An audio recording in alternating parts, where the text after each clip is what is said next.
सभी वंदना मुद्रा बना लें। ओम नमः सिद्धेभ्यः। ओम नमः सिद्धेभ्यः।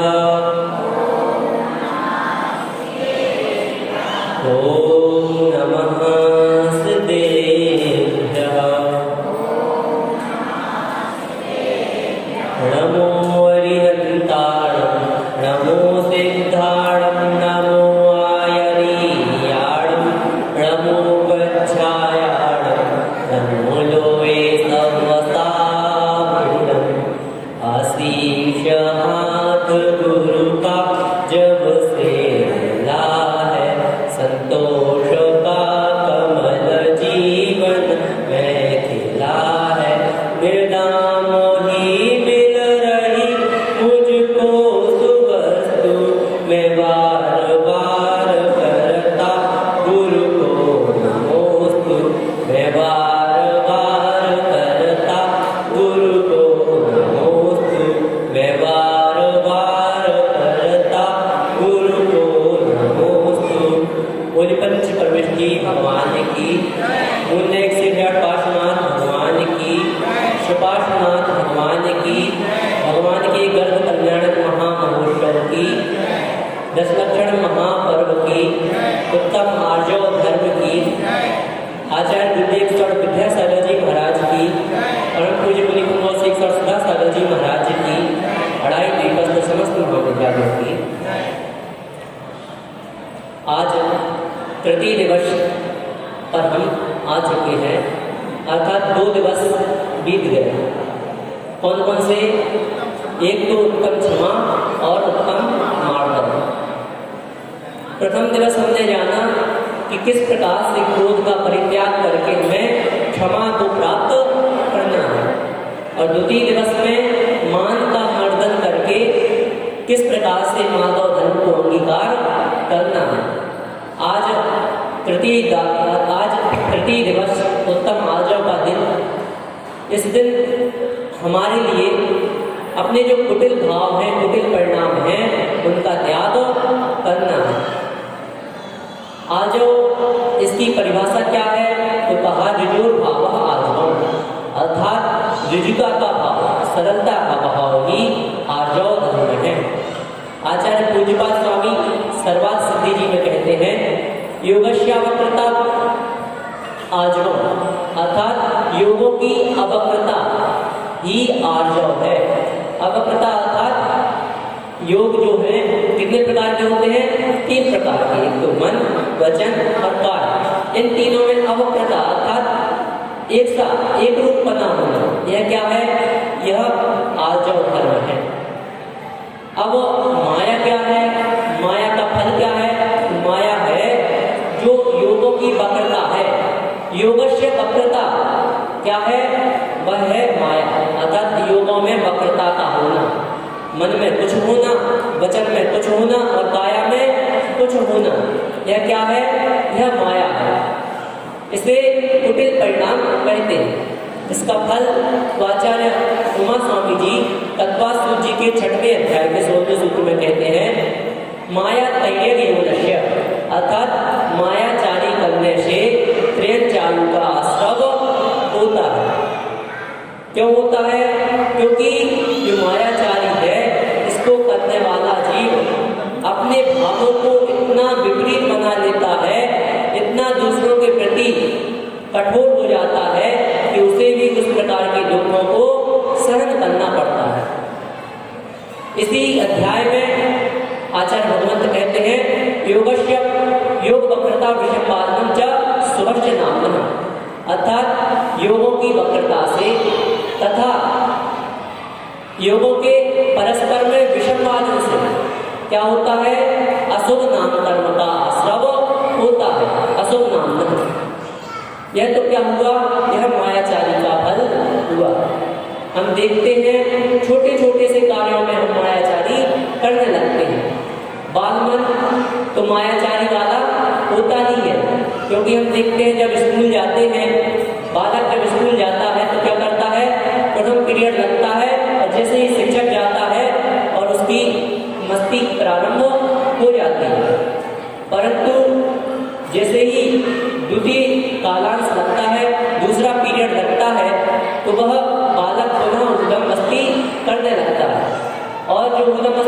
बंधा होता है वह शांत बैठ जाता है, जैसे ही शिक्षक आते हैं वह शांत बैठ जाता है।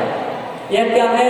यह बाल मायाचारी है, परंतु वह तो ना समझ है। क्या है? ना समझ है। आपको तो धर्म का ज्ञान है, आपको सभी कुछ का ज्ञान है, परंतु आप क्या कर रहे हैं? यदि मायाचारी कर रहे हैं तो आपको उससे उससे कई गुना ज्यादा आपको क्या होगा? दोष लगेगा।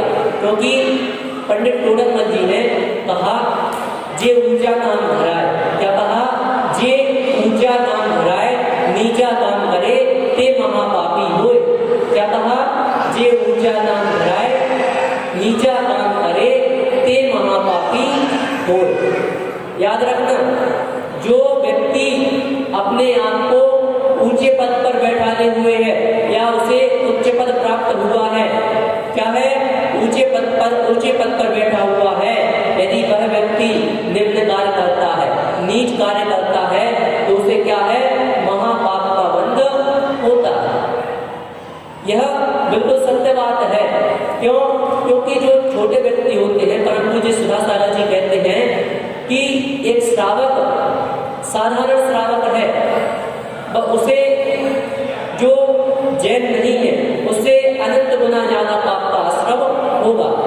यदि एक जैन व्यक्ति किसी ऐसे कार्य को कर रहा है जो उसके करने योग्य नहीं है, तो उसे क्या होगा? उस व्यक्ति की अपेक्षा से अनंत गुना पाप का आश्रम होगा। और एक मुनिराज यदि अपने मुनि धर्म के विपरीत कार्य कर रहा है, एक मुनि अगर अपने धर्म के विपरीत अगर कार्य करते हैं तो वह श्रावक से अनंत गुना ज्यादा पाप के कारण हो जाते हैं। इसीलिए तो आचार्यों ने शास्त्रों में कहा कि जो मुनि निम्न कार्य करते हैं, जो मुनि अपने मूल गुणों के विपरीत चलते हैं, उनके लिए नरक आयु का आश्रम होता है। और यदि वही कार्य श्रावक करता है तो उसे नरक आयु का आश्रम हो या ना हो, यह कोई आवश्यक नहीं है। लेकिन मुनि को नियम से नरक आयु का आश्रम होगा। इसलिए हमें अपने पद को ध्यान में रखना चाहिए। हम कौन हैं? हम जैन हैं। हमारे लिए शुरू से हमारे यहाँ संस्कार होते हैं कि हमें मायाचारी नहीं करना है, हमें अपना व्यापार बड़े ही सावधानी से करना है। अरे हमारे इसमें तो ऐसे ऐसे उदाहरण हैं जो अपना व्यापार करते करते क्या करते थे? सामयिक कर लिया करते थे। युद्ध में जाते थे, युद्ध में जाकर ही सामयिक कर लिया करते थे। एक युद्ध चलता रहता था और दूसरी तरफ वह युद्ध में जाकर बीच में बैठ जाते थे और अपनी सामयिक प्रारंभ कर दिया करते थे। ऐसे ऐसे व्यक्तियों के उदाहरण हमारे वर्तमान युग के ग्रंथों में आया करते हैं। और इस प्रकार के उदाहरण जब हम देखते हैं तो उन उदाहरण को देखकर हमें सीख लेना चाहिए। मात्र स्वाध्याय से कुछ नहीं होगा। जब तक हम उसमें अपने स्व का चिंतन नहीं करेंगे तब तक स्वाध्याय हमारे लिए श्रेयस्कर नहीं है। आप स्वाध्याय करेंगे और स्वाध्याय के पश्चात पुनः उन्हीं क्रियाओं में लिप्त हो जाएंगे तो वह स्वाध्याय आपका किसी कार्य का नहीं है। इसलिए आप जब स्वाध्याय करें तो स्वाध्याय को भी आप अंगीकार करें, उसे स्व में अपनाएं, जब आपका वह स्वाध्याय कार्यकारी होगा। आपको इस आर्जव धर्म को अपनाना है। मायाचारी जो है उसे पूर्णतः त्याग करना है। इस संसार में प्रायः 4 प्रकार से लोग देखे जा सकते हैं। 4 प्रकार के जीव अथवा व्यक्ति देखे जा सकते हैं। एक तो वे जो अंदर से भी सरल होते हैं और बाहर से भी सरल होते हैं, अर्थात उनमें ना तो अंदर से मायाचारी होती है ना ही बाहर से मायाचारी होती है। पर जैसे अंदर से होते हैं वैसे ही बाहर से भी होते हैं। उनके तीनों योग एक समान होते हैं। दूसरे प्रकार के 2 लोग होते हैं जो अंदर से तो कुटिल होते हैं और बाहर से सरल होते हैं। ऐसे लोगों से क्या होना है? ऐसे लोगों से बचने की सबसे ज्यादा आवश्यकता है, जो अंदर से कुटिल है और बाहर से सरल है। एक बगुला है, वह तालाब में बैठा है। जब राम और सीता वनवास जा रहे थे तो एक सरोवर में एक बगुला साधु के समान बैठा हुआ था। कैसा था? साधु के समान बैठा था और एक पैर पर खड़ा था। अब सीता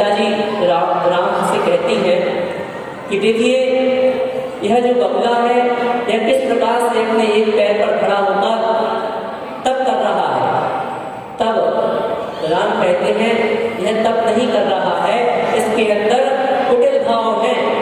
क्या है? यह अंदर से कुटिल भाव को धारण किए हुए है।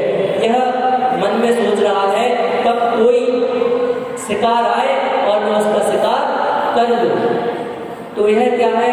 ऐसे लोग जो होते हैं इन लोगों से बचना है, क्योंकि यह बाहर से देखने में समझ में नहीं आते। तृतीय प्रकार के जो लोग होते हैं वे अंदर से तो सरल होते हैं परंतु बाहर से कुटिल होते हैं। ऐसे जो लोग होते हैं उन्हें हम शिक्षक का उदाहरण दे सकते हैं, जो अंदर से कैसे होते हैं? सरल होते हैं परंतु बाहर से बस थोड़े उन्हें कुटिल होना पड़ता है, जिससे उनका छात्र, उनका विद्यार्थी जो है अव्वल हो सके, उनका विद्यार्थी अच्छी आदतों को धारण कर सके, इसलिए उन्हें बाहर से थोड़ा कठोर होना पड़ता है। चौथे प्रकार के जो व्यक्ति होते हैं वह स्पष्ट होते हैं, इसलिए इनसे घबराने की जरूरत नहीं है। वे अंदर से भी कुटिल होते हैं और बाहर से भी कुटिल होते हैं, इसलिए यह जो व्यक्ति है यह स्पष्ट झलक जाते हैं। ऐसे जो व्यक्ति होते हैं उनके अंदर में तो कुटिलता भरी ही होती है परंतु वह अपनी कुटिलता छिपा नहीं पाते और बाहर भी प्रकट हो जाती है, इसलिए वे अंदर से भी कुटिल होते हैं और बाहर से भी कुटिल होते हैं। आपको कैसा बनना है अब आपके ऊपर यह निर्भर करता है। आपको अंदर से सरल बनना है, बाहर से सरल बनना है, किस प्रकार से बनना है। आपको पूजन की पंक्तियों में भी देखने को मिल जाता है, पर ये सरल तुम जो अपने देख निर्मल आलसी, मुख करे जैसा लखे तैसा, कपट प्रीति अंगार से, नहीं लहे लक्ष्मी अधिक छल करी, कर्म बंध विशेषता, भय त्याग दूध बिलाओ पीवे, आपदा नहीं देखता। आपको अपने योगों को सरल बनाना है या कुटिल बनाना है, यह आपको स्वयं विचार करना है। हमारा कार्य मात्र आपको समझाना है किस कार्य को करने से किस प्रकार की गति का बंध हो रहा है, किस कार्य को करने से आपको उच्च नामकर्ता, उच्च गोत्र का बंध होगा। यह आप पर निर्भर है कि आप किस गोत्र का, किस नाम का बंध करना चाहते हैं। आपको यदि सरल होना है, आपको मायाचारी से छूटना है, तो आपको विश्वास कायम करना है। विश्वास कायम करना होगा। किससे विश्वास कायम करना होगा? कम से कम आप अपने माता पिता के ऊपर विश्वास कायम कर पाए। माता पिता आपके ऊपर विश्वास कर लें, कम से कम इतना आपको सरल होना होगा। यदि माता पिता ही आप पर विश्वास नहीं कर रहे हैं तो आप स्वयं विचार करें कि आप कितने निकृष्ट कार्य करते होंगे। आपको किस प्रकार से माता पिता पर विश्वास बनाना है? अंदर से ही विश्वास बनाना है या बाहर से विश्वास बनाना है, यह भी आप पर निर्भर करता है। क्योंकि प्रायः आजकल ऐसा देखा जाता है कि माता पिता को अनेक बार माता पिता को विश्वास हो जाता है, परंतु जो बालक होता है वह बाहर ना जाने किस प्रकार के विपरीत कार्य कर रहा होता है, अपनी माता पिता के सोच से विपरीत कार्य कर रहा होता है। माता पिता उसकी प्रशंसा करते नहीं करते। जब रिश्तेदार आते हैं तो उनसे वह कहते हैं कि मेरा बेटा तो, मेरी बेटी तो गऊ के समान है। कैसी है? गऊ के समान है, बिल्कुल सीधी सादी है, बिल्कुल सीधे साधा है। तो इस प्रकार से वह प्रशंसा करते हैं, परंतु वह जब बाहर जाकर कोई निंदनीय कार्य करते हैं, निंदनीय अपराध करते हैं, तो उनके माता पिता पर क्या गुजरती है यह आप देख सकते हैं, क्योंकि जिन पर गुजरती है उसकी वही जान सकते हैं। अपनी पीर अपन ही जान सकते हैं, पराई पीर को कोई नहीं जान सकता। इसलिए भैया आप पहले से सतर्क रहें, पहले से सुरक्षित रहें। आप इस आर्जव धर्म को अपनाएं, मायाचारी बिल्कुल भी ना करें। यदि आपने अपने माता पिता पर विश्वास कायम कर लिया, अपने गुरु पर विश्वास कायम कर लिया, आपने यदि अपने देवशास्त्र गुरु पर विश्वास करना प्रारंभ कर दिया, तो आप इस मायाचारी से छुटकारा पाके इस आर्जव धर्म को अंगीकार कर पाएंगे। यदि आप माता पिता अपने गुरु पर ही विश्वास कायम न कर पाएंगे तो आप समझ लीजिएगा आप किसी पर भी विश्वास कायम नहीं कर सकते। आप अपने आप में स्वयं निंदनीय है। आप अपनी गलतियां कभी भी ना छिपाएं। किसकी गलतियां? दूसरों की गलतियां, स्वयं की गलतियां नहीं छिपाना है। दूसरों की गलतियों से हमें कोई लेना देना नहीं, कोई ताल्लुकात नहीं, क्योंकि हम क्या करते हैं, दूसरों की गलतियां तो तुरंत उजागर कर देते हैं, परंतु स्वयं की गलतियां क्या करते हैं, ढांक देते हैं। यहाँ भी हम कपट कर रहे होते हैं। हमें क्या करना है, अपनी गलतियां कम से कम अपने माता पिता को बता देना चाहिए, जिससे हमारी जो गलतियां हैं उनमें सुधार आ सके और हम कुछ सीख सकें।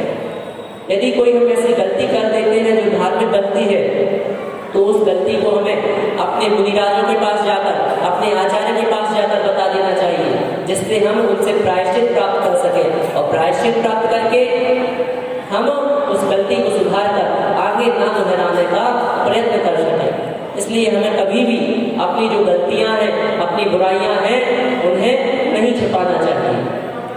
दो चीजें हैं, कौन कौन सी? एक तो बुराई और एक बीमारी। यह दो चीजें कभी भी नहीं छिपाना चाहिए। यदि आप अपनी बीमारी, अब इसमें भी आपको किस जगह छिपाना है, किस जगह नहीं छिपाना है, यह विवेक आपके पास है, तो आप अपनी बीमारी किसे बताएंगे? डॉक्टर को बताएंगे या इंजीनियर को बताएंगे? डॉक्टर को बताएंगे, तो आप डॉक्टर को अपनी बीमारी बताएंगे। उसी प्रकार से अपनी बुराई भी सभी जगह नहीं बताना। किस जगह बताना? जहाँ आपको उचित लगता है, जहाँ आपके देवशास्त्र गुरु हैं, आपके माता पिता हैं, उनके समक्ष आपको अपनी बुराई प्रकट करना है। क्योंकि भैया ये पंचम काल है, यदि आप अपनी बुराई हर जगह प्रकट करने लगेंगे तो आप एक बार अपनी अगर बुराई प्रकट करेंगे तो वह आपको हमेशा के लिए क्या समझने लगेगा? बुरा समझने लगेगा। यदि आप अपने आप को अच्छा बनाना चाहते हैं तो अपनी बुराई कम से कम अपने माता पिता को, अपने गुरुओं को बताना जरूरी ही समझें। यदि आप नहीं बताते हैं तो आप न जाने उन बुराइयों को बढ़ाते चले जाएंगे और एक ना एक दिन जब आप उन बुराइयों की तीव्रता पर पहुंच जाएंगे, तब आपके घर को, आपके परिवार को जो ठेस पहुंचेगी उसको वह हो सकता है सहन भी ना करें। इसलिए आप अपना विश्वास अपने माता पिता के ऊपर जरूर बनाएं। आप इस जो धर्म है, यह जो धर्म है आर्य धर्म, यदि इसे अंगीकार करते हैं तो अपने जीवन में जरूर बहुत से ऐसे बदलाव प्राप्त करेंगे जिनके कारण आप अपने जीवन में, आप अपनी जीवन शैली में निखार ला पाएंगे। आप अपने व्यवसाय में भी निखार ला पाएंगे। व्यवसाय में विश्वास का बहुत महत्व होता है। बहुत से लोग इस बात को नहीं समझते कि व्यापार में विश्वास का बहुत महत्व होता है। जो ऐसे लोग होते हैं जो व्यापार में क्या करते हैं, कपट करते हैं, उनका क्या होता है, धीरे धीरे उनका व्यापार ठप होने लगता है। एक गांव में मैंने स्वयं अनुभव किया कि उस गांव में 2 किराने की दुकान थी। कितनी किराने की दुकान? मात्र 2 किराने की दुकान थी। इसलिए वह क्या करते थे, जो चीज शहर से लाते थे 10 रुपए की लाते थे, तो वह यहाँ पर 15-20 में नहीं बेचते थे, सीधे 30-40 रुपए में वह बेचते थे। इस कारण से क्या होने लगा, वह जो वहाँ के गांव के व्यक्ति थे वह स्वयं जाकर शहर से वस्तुएं लाने लगे। क्या करने लगे, उन्होंने सोचा जब हम यहाँ से 30 रुपए एक्स्ट्रा में आपसे वस्तु खरीदेंगे, इतने में तो हम शहर भी घुमाएंगे और हमारा काम भी हो जाएगा। तो वह शहर से वस्तुएं लाने लगे और अपना कार्य करने लगे।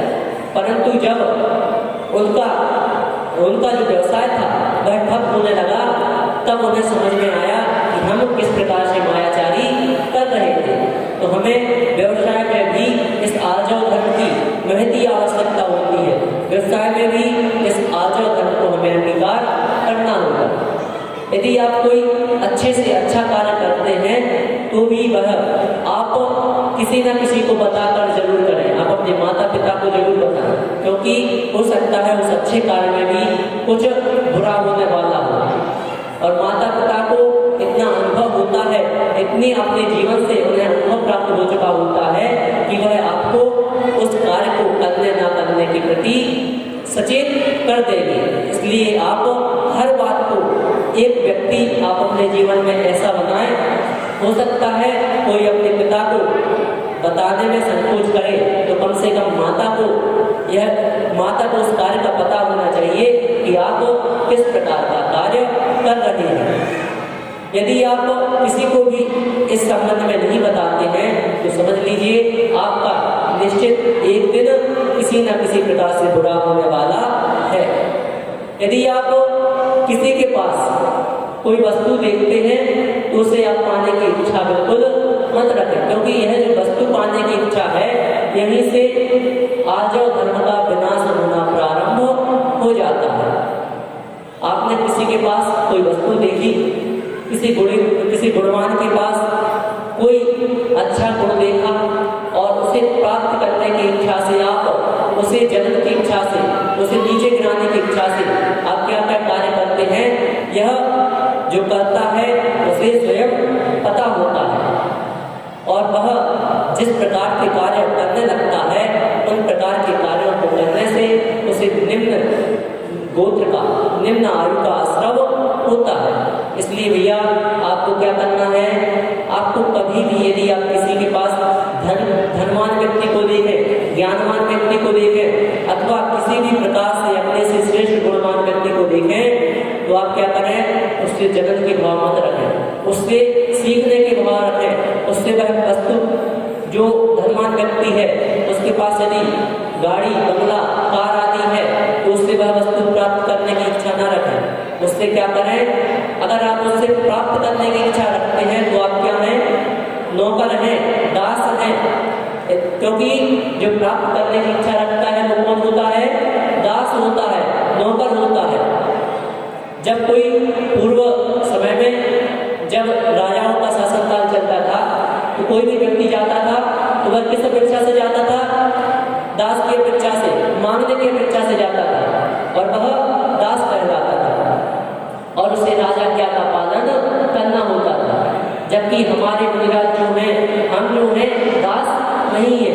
हमारे जो श्रावक होते थे, हमारे जो मुनि होते थे वह क्या करते थे, किसी राजा की आज्ञा का पालन नहीं करते थे। और यही वर्तमान में भी हमारी परंपरा है कि किसी भी राजा की आज्ञा का पालन नहीं किया जाता था। राज्यों के नियम को पालन किया जाता था लेकिन राजा की आज्ञा का पालन नहीं होता था। यदि आप राज्य के नियम के विरुद्ध कार्य करेंगे तो आप क्या करने लगेंगे, आपको अधिकार लगने लगेंगे। इसलिए राज्य के नियमों को तो पालन करना है, परंतु राजा की जो आज्ञा होती थी, जैसे मानसूर्वाचार्य को क्या कहा, उन्हें बुलवाया गया परंतु उन्होंने क्या उसे अपमान समझा और अपमान समझने के कारण वह वहां नहीं गए। उसी प्रकार से एक श्रावक को बुलाया गया तो उसने राजा को नमस्कार करने के लिए अपने अंगूठी में जिनेंद्र देव की प्रतिमा को जड़वा लिया और उस जिनेंद्र देव की प्रतिमा को नमस्कार किया। तो यह जो है यह हमारे धर्म में क्या है, एक स्वयं में मालिक होना बताया है। स्वयं हम क्या है, हम व्यापारी वर्ग के लोग हैं। कौन से हैं, व्यवसाय करते हैं और व्यवसायी कौन होता है, अपना स्वयं का मालिक होता है। एक ऑफिस जाने वाला व्यक्ति जो एक सर्विस करता है उसे क्या करना पड़ता है, दूसरे की आज्ञा का पालन करना पड़ता है। यदि उसे एक दिन के लिए भी छुट्टी चाहिए तो क्या करना पड़ता है, 4 जगह एप्लीकेशन लिखना पड़ेगी, 4 फॉर्मेलिटी निभाना पड़ेगी, जब जाके उसे क्या होगा, एक अवकाश प्राप्त होगा। परंतु एक व्यक्ति जो अपना स्वयं का व्यवसाय करता है वह स्वयं सम्मान की जिंदगी जीता है और उसे किसी के आगे हाथ नहीं फैलाना पड़ता है। वह जब चाहे अपनी शटर गिरा सकता है, जब चाहे अपनी शटर खोल सकता है। इसलिए हमें क्या बनना है, नौकर बनना है। क्या बनना है, क्या बनना है, नौकर बनना है, नहीं बनना। हमें अपने स्वयं का मालिक बनना है। हमें धर्म में भी क्या करना है, अपने स्वयं को देखना है। दूसरों को देखेंगे तो हम उसके गुलाम हो जाएंगे। क्या हो जाएंगे, उसके गुलाम हो जाएंगे। यदि हम दूसरों की बुराइयों को देखेंगे तो उसके हम गुलाम हो जाएंगे। हमें अच्छाइयों में तो गुलाम बनना मंजूर है। क्या है, अच्छाइयों में तो गुलाम बनना मंजूर है, लेकिन यदि आप बुराइयों में गुलाम बनते हैं तो आप किस प्रकार का कार्य करते हैं यह आप स्वयं समझें। हमें अच्छाइयों का तो गुलाम बनना है, परंतु बुराइयों का गुलाम नहीं बनना है। इस आर्जव धर्म को अंगीकार करना है, मायाचारी को हमें पूर्णतः छोड़ना है। यदि हम इस मायाचारी को ही अंगीकार करे रहेंगे तो हमारा जीवन जो है वह नरक के समान हो जाएगा, और यदि हम आर्जव को अंगीकार करेंगे तो हमारा जो है जीवन है यह क्या है, एक यहीं पर स्वर्ग के समान हम अपना जीवन यापन करने लगेंगे। इसलिए इस आर्जव धर्म को अंगीकार करो, और जो हमारे अंदर के कुटिल भाव हैं, छोटे छोटे कुटिल भाव हैं, उनको स्वयं सोचकर उनको त्याग करने का प्रयास करो। इसी मंगल भावना के साथ बोलिए मूल